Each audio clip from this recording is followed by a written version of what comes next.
Living in England has lended itself to some humorous experiences, so I thought I'd share the lessons learned and the memories that I've made. Hashtag, the struggle is real. Hashtag, the joy is more real. Hope you enjoy my channel. The joy is real. Hi everybody, Veronica here. Thanks for joining me today on The Joy is Real. Here are some things that I don't love about England or that I miss about America a lot. Okay, so some of them are ridiculously silly and some maybe are a bigger deal than others, but this is just off the top of my head a few things that I've been thinking about. So in America, when you write the date of your birth, you would write the month and then the day and then the year. I have a really hard time with like doctor's appointments or anytime they need to know my birthday on an official level. I always am confused and I get nervous and I blush because I don't know which number to say first, the date or the month, because in England you do day, month, year, which does make more sense, but I'm just not used to it. So I panic at pretty much every appointment when I have to say my birth date. Okay, another thing, number two, so I'm from Michigan originally, and the weather here in England is not so different, but I feel like it's a lot more gray, and in the winter the sun sets so early in England. Like where we live, I think it's called the Midlands where we live in England, and the sun sets are around I think 3:45 in the winter, and that is just too short of a day for me. Oh, I miss the sun. Not that Michigan has a ton of sun, but I feel like more than England. Okay, another one. Communicating with English people can be such a strange and challenging thing for me. I use a lot of body language. As you can see, I'm like, put your hands down. And the English, like the whole concept of a stiff upper lip, I found to be very true. Like I could be telling a joke or I could be super serious. And the body language, I feel like, of most English people, obviously like a huge generalization, but the body language seems to be very just stoic, and I miss speaking to an American where there's lots of feedback just by their facial features. And I suppose that's something that probably English people don't really like about Americans, is that we're so expressive. So it's just a difference in culture, but that's one that's really thrown me. And the accents, like just region by region, you go just like an hour away and I can't understand what they're saying. So that's something that's frustrating to me, is that English people think that sometimes I'm just, like being a silly American, or just, I feel like I can get put into the like stupid American category really quickly, when half of the time it's not that I don't understand the joke, it's that I don't understand literally the words that they're saying because of the accent. So I'm like,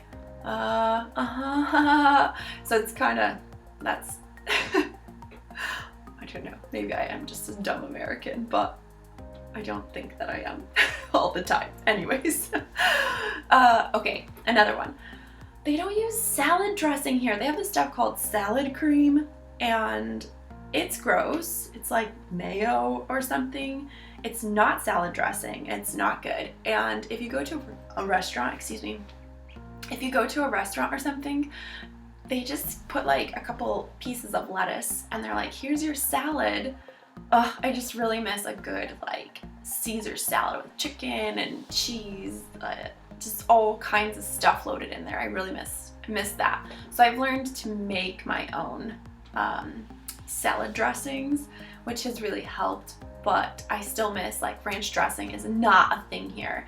And if you're American, you know that's like a staple as a condiment even. So I miss the condiments of America.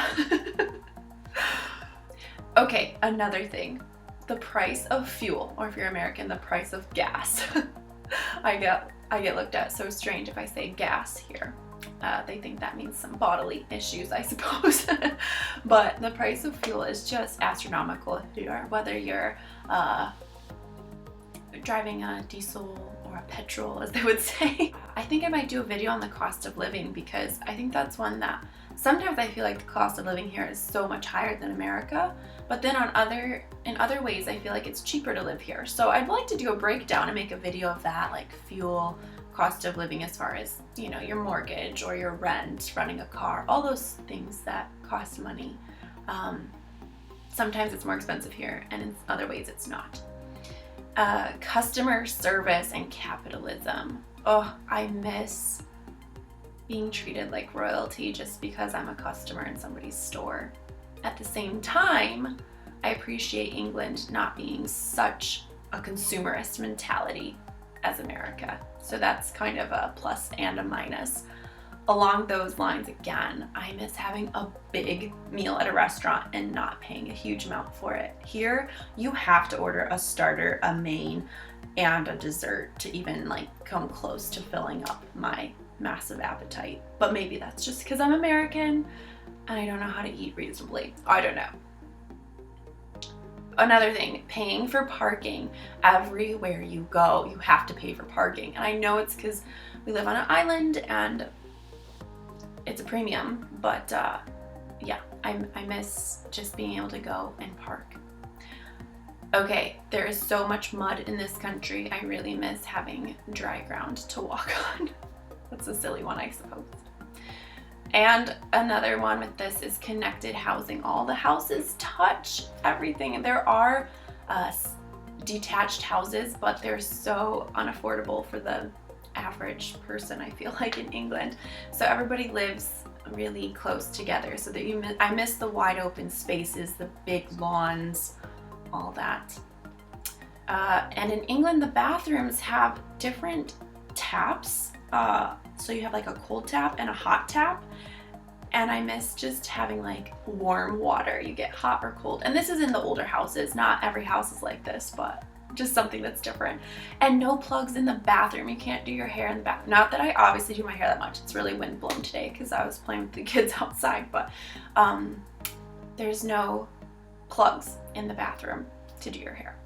So those are a few things that I really miss about my homeland. Thank you so much for joining. Click subscribe and I'll see you next time. Bye!